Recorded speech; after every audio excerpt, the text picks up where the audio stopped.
after we let the person in the back go in. Right? I'm going to turn it over All to right, these great. lovely ladies. I'm going to start.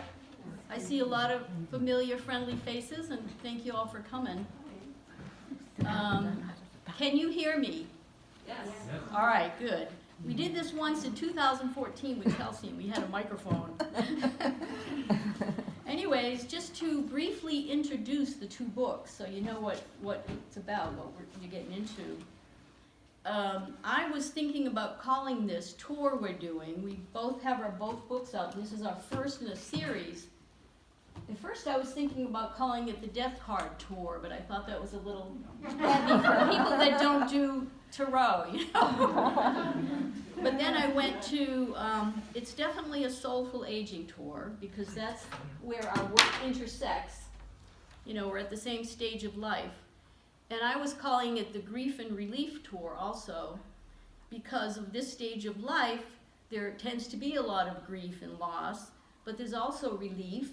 And what made me think of it was I was grieving that my grandsons don't come around much. They're not that interested in hanging out with Joe and I anymore. And it's been really hard because they were such a huge part of our life.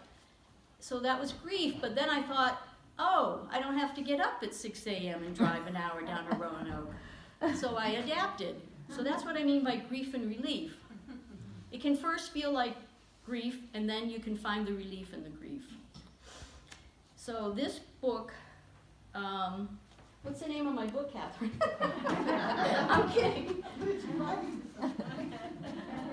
Well, you're not telling. Oh yeah, Objects Are Closer Than They Appear. Takes off on a car mirror and looking back on life.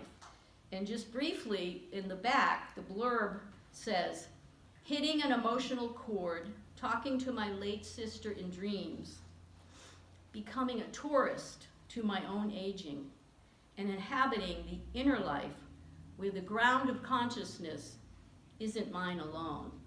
It's bigger. And I can't say it any better than David White, the poet. He coined the phrase that woke me up to this, apprenticing to my own disappearance. And it's a process. It takes a long time. Now Catherine's going to just introduce her book a bit.